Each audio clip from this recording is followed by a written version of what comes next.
Ano?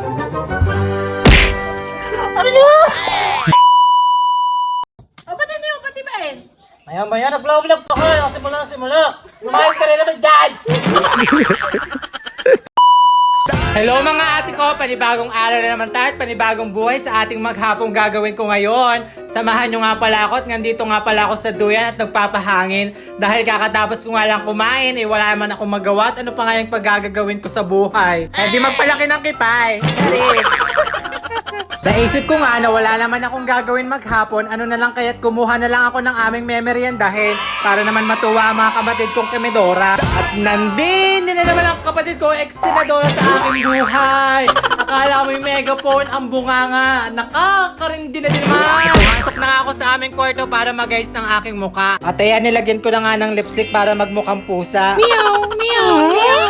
Tapos kung lagyan na nga ang aking bunganga, sinunod ko naman ang aking muka. Ayan, nagpupulbo-pulbo na nga ako dyan para naman makapagayos na ako at makalis na tayo. Dahil sa sagingan nga ang ating punta, syempre maglalagay tayo ng suso para naman maka-aura. Malay mo makapanglalaki tayo doon, di bongga, purple. At lumabas na nga ako ng aming kwarto at ayan, kitang-kita nyo, napakaganda naman ng suot ko at napaka-fresh ngayon. O diba, akala mo naman pupunta ng lamay, pupunta lang naman ng sagingan. At hindi ko makita-kita ang gulo kung saan baga nakalagay din sa ilalim. Ako'y kanina pa naghahanap, ako'y naliliyo na. Ayan, nakita ko na ang gulo. Diyos ko, ako'y katal na sa paghahanap. At ayan, pandalas na nga ako sa aking paglabas. At lumabas na nga ako ng bahay, dala-dala ang gulok para tibain yung matitigas yung pagmumukha. Kaka girl yan.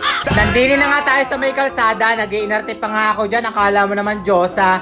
Malapit na nga pala tayo dun sa titibain natin sa gingan para makapag-merenda tayo ng madalian. At magmamadali na nga ako dyan sa sobrang kainitan. Diyos ko, may pagtalon-talon pa ako dyan at may pag-ikot-ikot pa. Akala mo naman napakaganda. Pag natuhog ng gulok sa kalabian, ang kipay di bongga, pak na pak shoot. At ayan, nandito na nga pala tayo sa sagingan ng aming kapitbahay. Dahil wala nga tao, ayan, pinagsamantalahan ko na. Kinalog-hog ko na at kinalog-kalog ko pa ang itlog. Nasa ng saging. Dumi ng face ha? Ayun, may nakita akong saging. Diyos ko, ang bubot pala, nakakaloka. Kaya ako tumigil sa paghanap ng saba. Dahil ang mga kapatid ko at ang mga bungangay, tiyan ay nagkukuluan na. Hindi ako pwedeng umuwi ng walang dala. At ayan, naglaawitan na nga pala ang mga saba ng inyong mga asawa. Kitang-kita ko na nga pala at aakyatin ko na. Pakasukal naman ang sagingang are.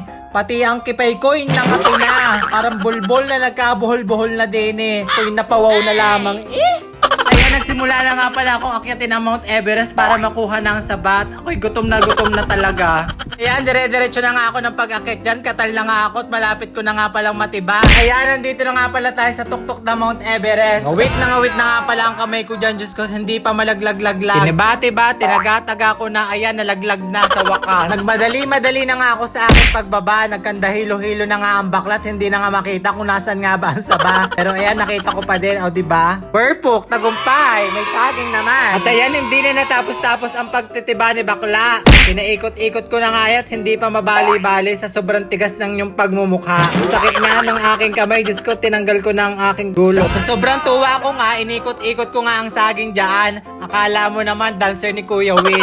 Dahil sa aking pagpapaikot, ayun, naliyo na din naman ang saging at nagkusa na din naman bumagsak sa akin. Nakakatuwa naman. Sa sobrang bigat nga naman ng saging, hindi ko na nga nasapo ng ayos. At ayan, nagkandahulog-hulog na. At dahil sa sobrang tuwa ko sa saba, napayupos na nga lang ako at meron na ako may uuwi sa aming mga kapatid kong chismosa. Ayan, sinulong-sulong ko na nga pala ang saging para naman makalabas na tayo sa sagingan. At sa sobrang excited ko nga, ayan, nagkandapa-dapa pa nga ang lola mo. Naman yan, ayan, nagkandapa-dapa na. Diyos ko, sa katangahan, sa katakawa, nakakaloka ang bakla. Kahit madaba tayo, tuloy lang ang buhay, tuloy lang ang laban for the goal, for the goal. At ayan, nangangatal na nga sa pagbubuhat. Hindi na nga maintindihan kung paano nga ba bubuhat din arit. May pagsaklang pa din sa may kawayan, nakaka-stress na din naman. At daladala ko na ang saba na aking nakuha sa kapitbahay. Buti na nga lang, walang sasakyan dumadaan dyan at kainitan pa nga dyan ang aking paglalakad. At nang makarating na nga ako sa aming lugod ng aming bahay, tinawag ko ng aking kapatid na Kemedora at sabi ko'y magtalop na din sa aking dalang saging na nakuha. May nagdidila pa sa akin, akala mo'y napakaganda. Di naman uubra sa aking kagandahan. Gusto naman, huwag ka na mag-inartet, baka masampalaan kita. Pahinga na nga lang muna ako ng saglit at maya-maya maghahanap na naman ako ng niyog para maigatan itong saging na aking nakuha. At dahil nga dyan, hindi na ako makakabalik dun sa aking kinuhanan ng isang araw gawang wala ng bunga. At ayan mga ate ko, samahan nyo na akong kumuha ng niyog para naman makapagata na tayo ng aking saging na nakuha at gagawin natin pakro. Nang nakita ko nga ang niyugang aray, natuwa nga ako at naglambitin pa nga ako din na parang unggoy. Akala mo na may ari ng kanyang niyugan. Tinikot-ikot ko na ang niyog sa sobrang baba nga ay abot na abot ko na at hindi ko na kailangan umakyat pa. Dapat ang nakuha ko niyang niyog at nagmadali-madali na nga ako at baka makita na naman ako ng may-ari ng niyugan. Uy, purong-puro na, baka bukas ako'y bibinggo na. At sa isang araw, nasa barangay na, kausap si Kapitana. Nandun pa ang sekretaryeng chismosa.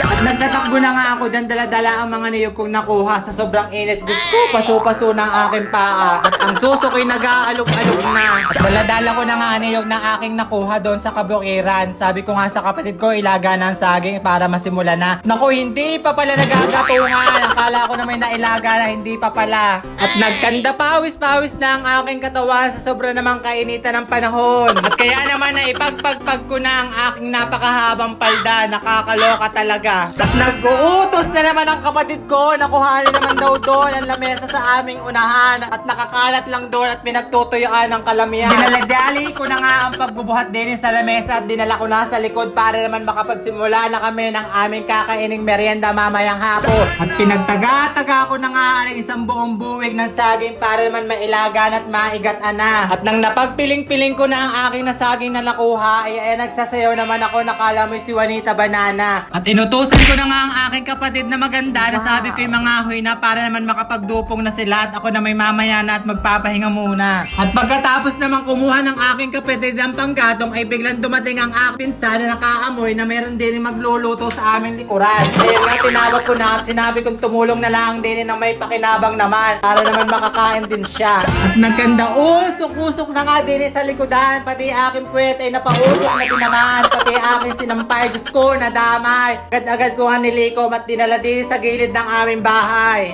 At ayan, pinaghiwa-hiwalay ko na nga rin saging na rin para naman mailaga na. At sabi ng ate ko, para pag ginayat daw mamaya ay hindi na madakta. Bongga diba? Hindi nyo kaya. At ayan, nagkanda usok-usok na. Akala mo na may nasa Encantadia. Take note, may corona pa. Bongga. Ano ka, si Miss Banana?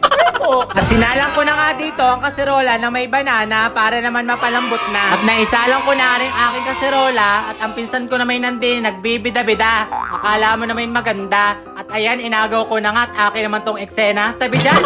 Tanaw-tanaw ko nga ang pamangkin ko maldita. Ano naman kayang dala-dala. Ayan, nakita ko nga, binigyan nga pala ako may leche plan palang dala. At umupo nga ako saglit para naman tikman na rin dala ng aking pamangking maldita. At ayan, bakit naman walang lasa?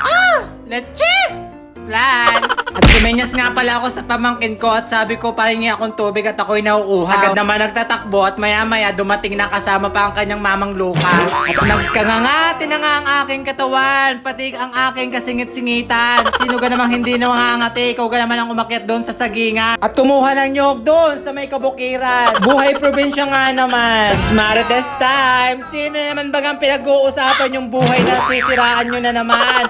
Kaya may magtigil-tigil na din naman at wala din naman kayo mga ambag sa buhay. Kita ko nga mga kapatid ko na nagchichismisan din eh, pinalayas ko na nga rin isa at kung ano-ano mga binibida dun sa kabilang pamilya. At pag umimik pa rin isang ari ay tatagain ko na ang bukangan. At binuksan ko na nga rin kaserola na aking nilulutong saging kung malambot na baga. At ayan, kumukulo na siya. Agad naman akong pumasok sa bahay para kuhanin ang malaking planggana para paglagyan itong saging na nilaga. Ahon ko na nga rin nakasalang na saging din sa may apoy at ayan, dinala ko na nga din para naman mahimay-himay ko na. Tanggal ko na nga isa-isa ang nilagang saging na ari para naman masimula na ng aking mga kapatid. Ayan, sinimula na nga ng aking kapatid dyan na magayat ng aming saging para naman makapagpakron at magat-an na ari. At ayan nga, nagsimula na din tumulong ang aking pinsan para naman maadali na kaming matapos. At ayan, nakita ko na nga ng kapatid ko na medyo madami na din silang nagagayat na saging.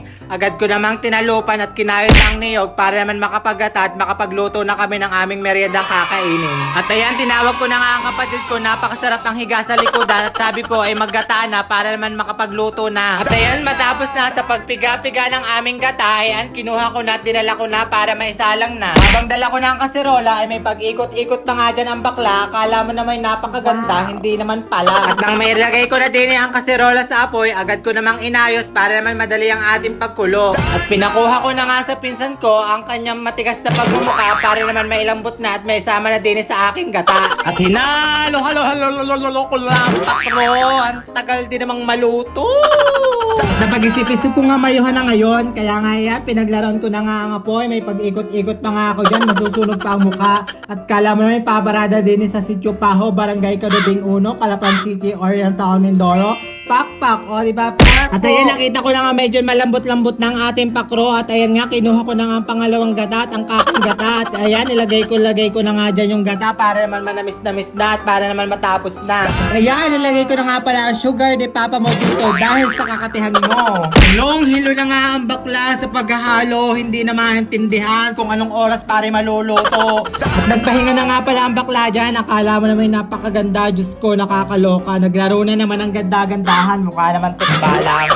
Kaya nilagay ko na nga pala ang ating gatas na magpapasarap sa ating pakrong pang merienda ngayon. At ayan, sa tagal-tagal ng oras ng ating paghihintay, ayan, luto na ang ating pakro na ating pang merienda ngayong hapon. At ayan nga, dali-dali ko na nga palang hinangot, baka makita pa ng kapitbahay at baka humingi pa sa atin. At ayan, tara, sabay-sabay nga pala tayo kumain ng aming pakrong saging.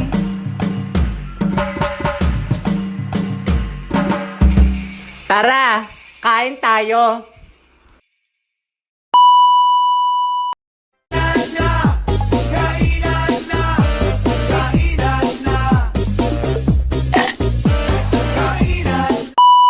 At dahil active followers pa din ang tiyahin ko, bibigyan pa din natin ng giveaway yan! At nabigyan lang at lahat, may paghirit pa ng mangkok at ako'y pinakuha pa sa kusina. Kakautas na, makaalis na nga. Thank you for watching. See you on my next vlog. Bye!